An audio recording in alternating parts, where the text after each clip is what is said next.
नमस्कार, मैं रचना शर्मा चढ़ती कला टाइम टीवी देख रहे हैं सभी दर्शकों का स्वागत करती हूं। आप देख रहे हैं हिंदी के समाचार। समाचारों की शुरुआत से पहले एक नजर आज की मुख्य सुर्खियों पर।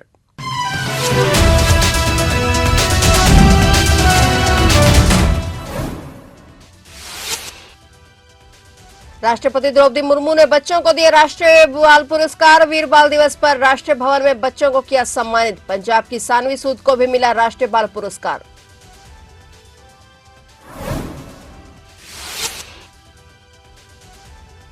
पंजाब में सुबह सुबह पुलिस और बदमाशों के बीच मुठभेड़। तरनतारण में चली ताबड़तोड़ गोलियां। आरोपियों में से एक अवैध पिस्तौल और एक i20 कार की बरामद।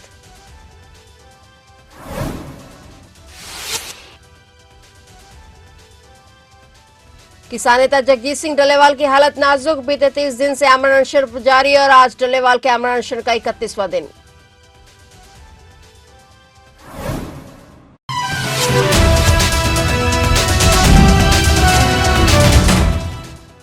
और अब समाचार विस्तार से।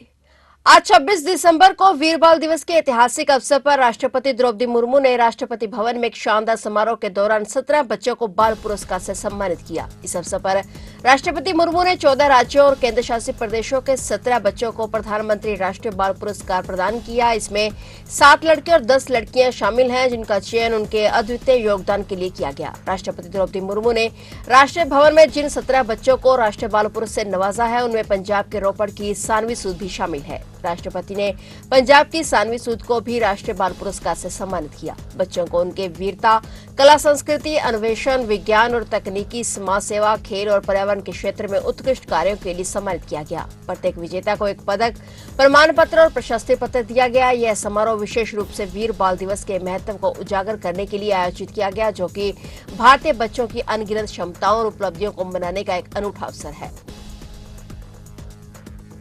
पंजाब में आज सड़कें पुलिस और बदमाशों के बीच मुठभेड़ हो गई। एक आरोपी नाके पर तैनात पुलिस कर्मियों में टक्कर मारकर फरार हो गया, तो दूसरे ने वहां मौजूद कर्मियों पर गोलियां चला दी। इस दौरान एक गोली पुलिस कर्मचारी की पगड़ी को छूकर निकल गई और पुलिस द्वारा जवाबी फायरिंग की गई, जो आरोपी की टांग पर लगी। आरोपी को इलाज के लिए सिविल अस्पताल दाखिल कराया गया। ये मुकाबला तड़क 3:30 बजे के करीब हुआ। डीएसपी कमलबीर सिंह ने बताया कि खडूर साहब के मूला सचखंड रोड पर नशा तस्कर लवदीप सिंह उर्फ लव को पकड़ने के लिए पुलिस टीमें निकली हुई थी। आरोपी के खिलाफ एनडीपीएस, आर्म्स एक्ट और चोरी के कई मामले दर्ज हैं। 1 महीने पहले इसके द्वारा सचखंड रोड पर फायरिंग की गई थी, जिस मामले में वह वांछित था और पुलिस द्वारा गुप्त सूचना के आधार पर उसकी गिरफ्तारी के लिए विशेष नाकेबंदी की गई थी। पुल पर जब उन्होंने उसे रोकने की कोशिश की तो वह पुलिसकर्मियों की मोटरसाइकिल में टक्कर मारकर भाग गया। जब उसे दूसरे गेट पर रुकने का इशारा किया गया तो उसने पुलिस पार्टी पर फायरिंग कर दी और गाड़ी में भागने की कोशिश की। पुलिस की जवाबी फायरिंग में उसके पैर में गोली लगी, जिसे उपचार के लिए सिविल अस्पताल में भर्ती कराया गया। उन्होंने बताया कि आरोपियों के पास से एक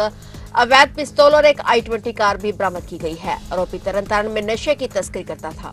जी एएसआई गुरदीप ਸਿੰਘ ਨੇ ਜੀ ਇਹਨਾਂ ਨੂੰ ਨਾਕਾ ਲਗਾਇਆ ਗਿਆ ਸੀ। ਇੱਥੇ ਮੇਰੇ ਵੱਲੋਂ ਕੁਐਸਟੀ ਕਰਾਈ ਗਈ ਸੀ। ਪਿੱਛੇ ਨਾਕਾ ਟਾਊਨ ਚੌਕੀ ਨੂੰ ਲਵਾਇਆ ਗਿਆ ਸੀ ਜੀ। ਉੱਥੇ ਟਾਊਨ ਚੌਕੀ ਦੇ ਮੁਲਾਜ਼ਮ ਖਲੋਤੇ ਸੀ, ਜਿਨ੍ਹਾਂ ਦੇ ਮੋਟਰਸਾਈਕਲ ਦੇ ਵਿੱਚ ਗੱਡੀ ਮਾਰ ਕੇ ਦੋਸ਼ੀ ਭੱਜਿਆ ਸੀ। ਉਦੋਂ ਬਾਅਦ ਇਹਨਾਂ ਨੇ ਅਲਰਟ ਹੋ ਕੇ ਗੁਰਦੀਪ ਸਿੰਘ एएसआई ਨੇ ਜੀ, ਇਹਨਾਂ ਨਾਲ ਬਲਦੇਵ ਸਿੰਘ एएसआई ਅਲਰਟ ਹੋ ਕੇ ਡਿਊਟੀ ਕੀਤੀ। ਇਹਨਾਂ ਨੇ ਰੁਕਣ ਦਾ ਇਸ਼ਾਰਾ ਕੀਤਾ ਗੱਡੀ ਨੂੰ ਜੀ, ਤੇ ਗੱਡੀ ਚਾਲਕ ਵੱਲੋਂ ਪਹਿਲਾਂ ਹਵਾਈ ਫਾਇਰ ਕੀਤਾ ਗਿਆ ਪੁਲਿਸ ਪਾਰਟੀ ਵੱਲ, ਜਿਹਦੇ ਜਵਾਬੀ ਫਾਇਰ ਦੇ ਵਿੱਚ ਬਲਦੇਵ ਸਿੰਘ एएसआई ਵੱਲੋਂ ਗੱਡੀ ਵੱਲ ਗੋਲੀ ਚਲਾਈ ਗਈ, ਜੋ ਗੱਡੀ ਦੇ ਬੁੰਡ 'ਚ ਲੱਗੀ ਹੈ ਜੀ। ਉਸ ਤੋਂ ਬਾਅਦ ਫਿਰ ਦੁਬਾਰਾ ਉਹਨੇ ਬੰਦੇ ਨੇ ਗੱਡੀ ਰੋਕ ਕੇ ਬਾਹਰ ਉਤਰ ਕੇ ਨਾਲ ਫਾਇਰ ਕੀਤਾ, ਜੋ ਉਹਨਾਂ ਦੀ ਭਾਗੇ ਵਿੱਚੋਂ ਲੱਗਿਆ ਜੀ। ਇਹਨਾਂ ਨੇ ਬਹਾਦਰੀ ਨਾਲ ਮੁਕਾਬਲਾ ਕਰਦੇ ਹੋਏ ਉਹਦਾ ਮੁਕਾਬਲਾ ਕੀਤਾ, ਜੋ ਬਲਦੇਵ ਸਿੰਘ ਨੂੰ ਦੁਬਾਰਾ ਫਾਇਰ ਕਰਨ ਤੇ ਉਹਨੂੰ ਇੰਜਰਡ ਕਰਕੇ ਜੋ ਬੰਦਾ ਢੇਰ ਹੋ ਗਿਆ ਤੇ ਉਹਦਾ ਵੈਪਨ ਕਬਜ਼ੇ ਲਿਆ ਗਿਆ। ਤੇ ਕਿਹੜਾ ਸਾਨੂੰ ਦੋਸ਼ੀ ਚਾਹੀਦਾ ਸੀ ਮੌਟਰ ਪਰਚੇ 'ਚ, ਉਹ ਕਾਬੂ ਕੀਤਾ ਗਿਆ।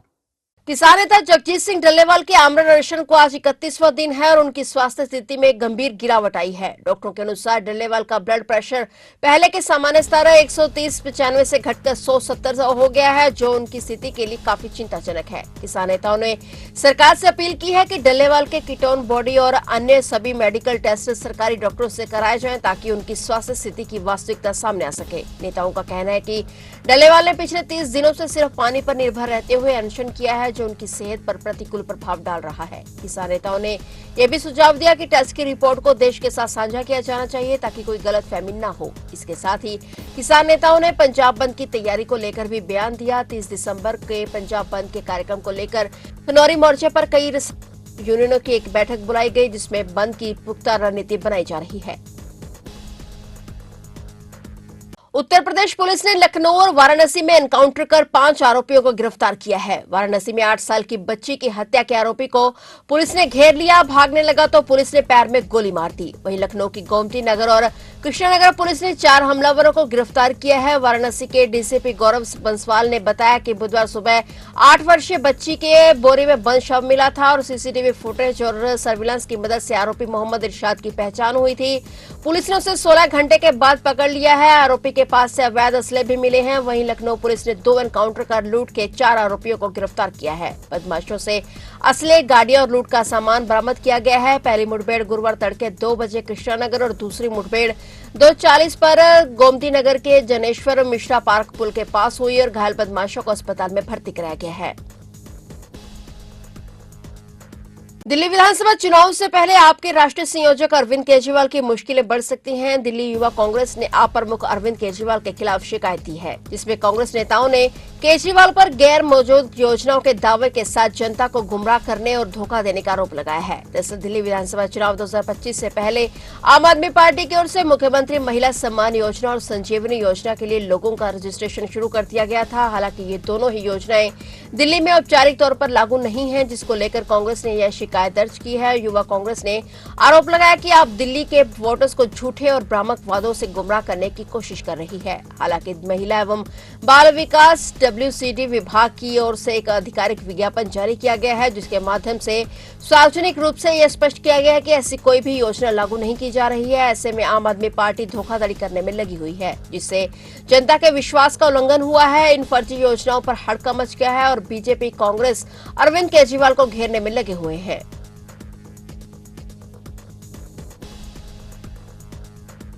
यमुनानगर में आज दिल दहला देने वाली घटना सामने आई है। जिम से बाहर निकले 3 युवकों पर बाइक सवार नकाबपोश बदमाशों ने ताबड़तोड़ फायरिंग कर दी। इस मामले में 2 युवकों की मौके पर ही मौत हो गई। यमुनानगर के खंड रादौर के खेड़ी लखा सिंह में 3 युवकों पर बाइक सवार नकाबपोशों ने ताबड़तोड़ फायरिंग शुरू कर दी, जिसमें यूपी के मकबूलपुर निवासी पंकज मलिक, गांव गोलनी निवासी वीरेंद्र की मौके पर ही मौत हो गई, जबकि उन्हेड़ी गांव के अर्जुन की गंभीर हालत है, जिसे शहर के गाबा अस्पताल में इलाज के लिए भर्ती कराया गया है। बताया जा रहा है कि नकाबपोश करीब 5 लोग थे, जो कि 2 बाइकों पर आए थे और नकाबपोशों ने उस दौरान तीनों युवकों पर फायरिंग शुरू कर दी। जब तीनों युवक खेड़ी लखा सिंह में बनी पावर जिम से बाहर निकलकर कार में बैठकर जाने लगे थे और इसी दौरान नकाबपोशों ने अंधाधुंध फायरिंग कर दी। नकाबपोशों ने 50 से अधिक फायर किए, जिससे मरने वाले युवकों का सीना पूरी तरह से गोलियों से छलनी हो गया। उधर एसपी राजीव देशवाल ने गाबा अस्पताल में पहुंचकर स्थिति का जायजा लिया। एसपी के अनुसार नकाबपोशों की धरपकड़ के लिए टीमें तुरंत गठित कर दी गई हैं और मामला गैंगवार से जुड़ा हुआ बताया जा रहा है।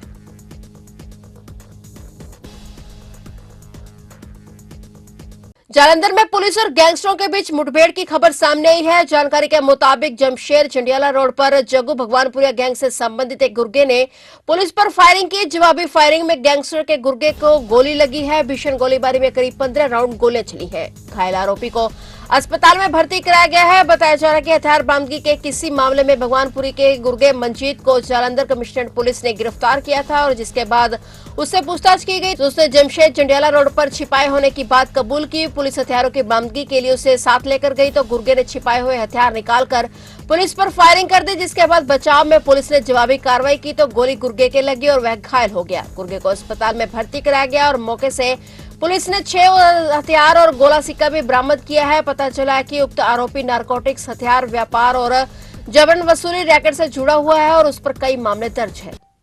ਇਹ ਜੰਡਿਆਲੇ ਦੇ ਰਹਿਣ ਵਾਲੇ ਹਾਂ ਜੀ ਤੇ ਕੁੱਲ ਮਿਲਾ ਕੇ ਕੋਈ 11 ਪਰਚੇ ਦਰਜ ਇਹਨਾਂ ਤੇ। ਜੱਗੂ ਲਈ ਕੰਮ ਕਰਦੇ ਸੀ ਕਿ ਜੱਗੂ ਨੂੰ ਜੇਲ੍ਹ 'ਚ ਮਿਲੇ ਸੀ ਕਿ ਜੱਗੂ ਭਗਵਾਨਪੁਰੇ ਨੂੰ ਤੇ ਕਾਫੀ ਇਦਾਂ ਦੀ ਵਾਰਦਾਤਾਂ ਹੈ ਜਿਹੜੇ ਆਲੇ ਦੁਆਲੇ ਵਾਲੇ ਜ਼ਿਲ੍ਹਿਆਂ 'ਚ ਇਹਨਾਂ ਨੇ ਕੀਤੀਆਂ, ਜਿਹੜੀ ਰਿਪੋਰਟਡ ਵੀ ਨਹੀਂ ਹੈ, ਉਹ ਵੀ ਸਾਨੂੰ ਲੱਗਿਆ ਪਤਾ। ਤੇ ਗਨ ਰੈਕਟਿੰਗ ਵੀ ਜੇ ਵੀ ਇਨਵੋਲਵ ਸੀਗੇ, ਐਕਸਟੋਰਸ਼ਨ ਵੀ ਕਰਦੇ ਸੀਗੇ ਤੇ ਇੱਕ ਜਿਹੜਾ ਬੰਦਾ ਸੀਗਾ ਜਿਹਨੂੰ ਪਤਾ ਸੀਗਾ ਕਿ ਕਿੱਥੇ ਵੈਪਨਸ ਜਿਹੜੇ MP ਤੋਂ ਲੈ ਕੇ ਆਏ ਉਹ ਰੱਖੇ ਹੈ ਤੇ ਉਹਦੀ ਰਿਕਵਰੀ ਕਰਾਉਣ ਲੈ ਕੇ ਆਏ ਸੀਗੇ। ਇੱਕ ਵੈਪਨ ਤਾਂ ਕੱਲ ਰਿਕਵਰ ਹੋ ਗਿਆ ਸੀਗਾ ਇਹਨਾਂ ਤੋਂ ਤੇ ਬਾਕੀ ਤਫਤੀਸ਼ ਜਾਰੀ ਹੈ। पाकिस्तान के नागरिकों के लिए खाड़ी देशों में यात्रा और रोजगार के अवसरों पर संकट गहरा गया है। संयुक्त अरब अमीरात, यूएई और कई अन्य खाड़ी देशों ने पाकिस्तान के 30 शहरों के नागरिकों को वीजा देने से मना कर दिया है और उसके लिए अनिश्चितकालीन प्रतिबंध लगा दिए हैं। इस निर्णय ने पाकिस्तान के नागरिकों के लिए इन देशों में यात्रा, काम और बसने के रास्ते को मुश्किल बना दिया है। विशेषकर यूएई ने पाकिस्तानियों के वीजा आवेदन के लिए पुलिस द्वारा जारी चरित्र प्रमाण पत्र की अनिवार्यता लागू कर दी है, जिससे वीजा प्रक्रिया और भी जटिल हो गई है। इस वीजा प्रतिबंध के पीछे प्रमुख कारण पाकिस्तान से खाड़ी देशों में अवैध गतिविधियों में लिप्त लोगों की बढ़ती संख्या है। पिछले कुछ वर्षों में पाकिस्तान से बड़ी संख्या में लोग खाड़ी देशों में आकर ड्रग तस्करी, मानव तस्करी और भिखारी बनकर बस गए हैं और इन घटनाओं ने खाड़ी देशों को चिंतित कर दिया है और अब इन्होंने इन मुद्दों के समाधान के लिए कड़े कदम उठाए हैं। खासकर सऊदी अरब ने पाकिस्तान को भिखारियों की बढ़ती संख्या को लेकर चेतावनी दी थी और इसके अलावा पाकिस्तानी एयर पासपोर्ट के अंतर्राष्ट्रीय स्तर पर लगातार खराब छवि बनी हुई है और पाकिस्तान का पासपोर्ट दुनिया में सबसे खराब पासपोर्टों की सूची में लगातार तीसरे वर्ष चौथे स्थान पर बना हुआ है। इसका मतलब है कि पाकिस्तानियों के लिए अन्य देशों में यात्रा करना और वीजा प्राप्त करना और भी कठिन हो गया है। यह स्थिति पाकिस्तान के नागरिकों को खाड़ी देशों में वीजा मिलने के अवसरों को और भी घटा देती है।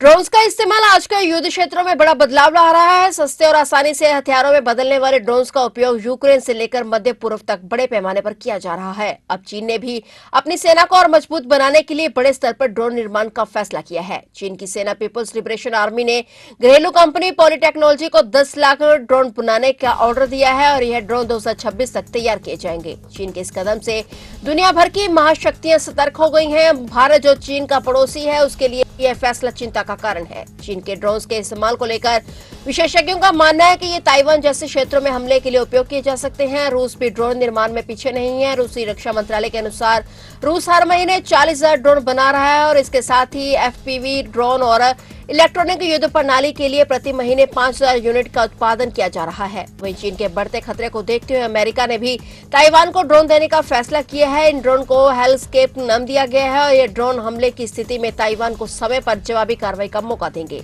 चीन, रूस और अमेरिका जैसे देशों द्वारा बड़े स्तर पर ड्रोन निर्माण और उनका उपयोग यह संकेत देता है कि भविष्य के युद्ध में ड्रोन अहम भूमिका निभाएंगे। भारत और दुनिया को चीन के इस कदम पर नजर रखनी होगी, क्योंकि इतने बड़े पैमाने पर ड्रोन निर्माण किसी बड़ी रणनीति का हिस्सा हो सकता है। फिलहाल हिंदी के समाचारों में इतना ही और नए समाचारों के साथ फिर से हाजिर होंगे। तब तक के लिए देखते रहिए चढ़ती कला टाइम टीवी और अब मुझे दीजिए इजाजत। धन्यवाद।